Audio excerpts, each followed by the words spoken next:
출발을 제대로 하고 준비를 제대로 하고 출발하지 않으면 도중에서 사고가 난다.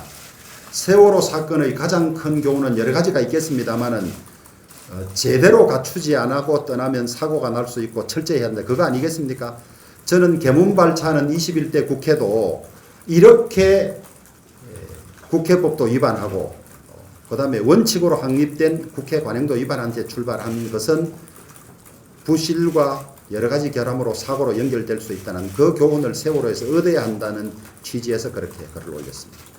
그것은 더 정리가 되고 국회 상황을 봐가면서 할 텐데 제가 페이스북에 올린 글에서 의장실에서 책상을 얻고 싶었다 이렇게 이야기를 했습니다. 지금까지 개원 협상이 합의로 처리될 수 있었고 했던 것은 국회의장께서 국회 법을 제대로 지키고 버티었기 때문에 그랬던 것인데 박병석 의장께서는 의장으로서의 역할을 전혀 하지 않고 국회법을 지키지 않은 채 무리하게 본회의를 열었을 뿐만 아니라 강제적으로 교섭단체 상임위원을 배정했습니다. 누구는 67년 이후에 처음이란 이야기를 합니다만은 67년 신민당인가요? 민주당 때는 부정선거 항의를 위해서 교섭단체 구성을 하지 않았습니다.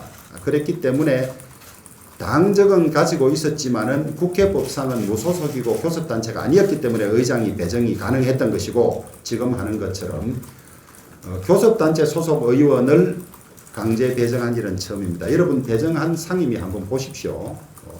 우리 권한쟁의 심판의 주요 내용도 있습니다만은 각 해당 의원에게 어느 상임위를 갈지도 전혀 묻지 않은 채 이런 폭거를 자행했죠. 그리고 나중에 등원하게 되면 바꾸면 되지 않겠냐 이런 아주 몰지각한 의식을 드러냈어요.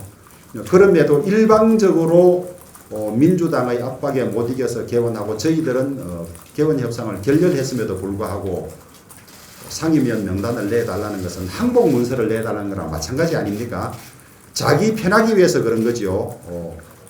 상임위를 강제 배정하는 것이 너무나 무리이고 오명으로 남을 것 같으니까 내주면 좋겠다고 이야기를 하는데 우리로서는 합의가 되지 않아서 일방적으로 민주당이 개원하는데 거기다가 내라는 것은 항복 문서를 내라는 거랑 마찬가지의 굴욕을 느꼈습니다.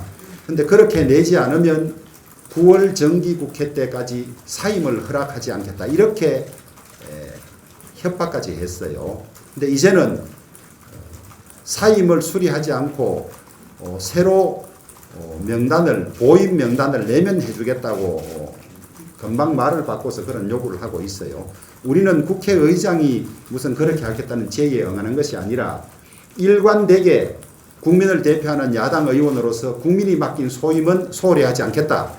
그래서 저희들이 최적의 상임위 결정이 끝나고 필요하다고 생각이 되면 보임계는 내겠습니다만은 그것과 관계없이 의장이 강압적으로 한 사임은 당연히 먼저 취소되고 사고가 있어야 한다. 이런 입장을 가지고 있습니다.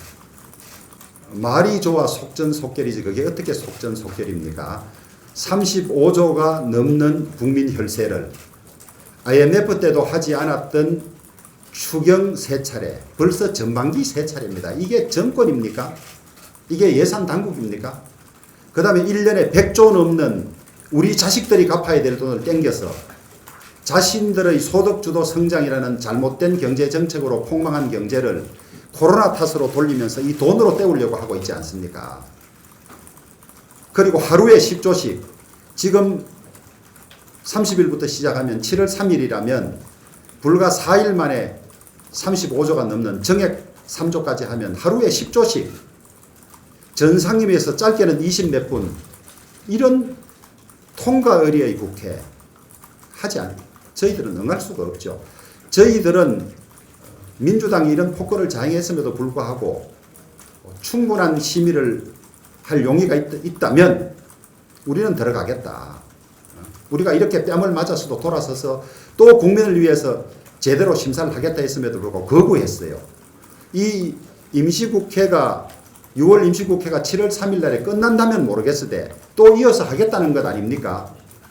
저는 문재인 대통령께서 7월 3일까지는 어떤 일이 있어도 특단의 대책을 세워서라도 예산을 통과시키라고 하니까 그 명령을 집행하기 위해서, 그 하명을 집행하기 위해서 청와대 출장소가 돼서 이렇게 하고 있는 것이다. 국민들이 이 실상을 좀 제대로 알아야 하고, 저희들은 3차 추경의 문제점들을 일일이 지금 정리해서 국민들께 말씀을 드렸습니다. 드린데 그거 못하겠다는 겁니다. 심리 더 못하겠다. 7월 3일까지 하려면 도로내라. 아니 우리가 이틀 3일에 40조 가까운 돈을 어떻게 볼 수가 있습니까? 그런 덜레리는 하지 못하겠다 이겁니다.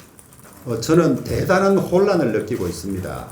5월 28일 청와대 대통령과의 면담에서는 공수처는 대통령 측근과 친인척들의 범죄를 수사하기 위해서 만든 것이다. 이렇게 말씀을 하셨어요. 민주당 의원들이 자당 출신 대통령 친인척과 측근들의 범죄 행위를 척결하기 위해서 이렇게 속도를 내고 의지를 다지는 것이 참 눈물겹습니다. 그런데 비해서 민주당의 여러 의원들, 대통령을 제외한 나머지는 모두가 윤석열 검찰총장과 검찰을 견제하기 위한 것이다. 이렇게 이야기를 하고 있어요. 그래서 도대체 대통령과 민주당이 공수처법을 만든 취지와 뜻이 완전히 다른 것인지, 대통령은 공수처가 검찰을 무력화하고 검찰을 손하기 위해 넣기 위한 법이라는 것을 감추기 위해서 그런 말씀을 하신 것인지 지금도 혼란을 느끼고 있습니다. 여러분들이 좀 자세히 좀 알아봐 주세요. 대통령께서 지금도 공수처가 대통령 친인척이나 측근들의 수사를 위한 것인지, 그렇다면 왜 3년째 특별감찰관은 비워두고 있는 것인지, 그런 혼란을 가지고 있습니다. 민주당이 기회 있을 때마다, 법사위를 열 때마다 공수처는 수사 대상 1호가 누구라든지 어떻게든 이렇게 이야기를 하고 있어서 민주당이 노리는 바나 뜻하는 바는 다 드러나 있습니다만 왜 대통령은 그런 말씀을 하시는지 잘 모르겠습니다.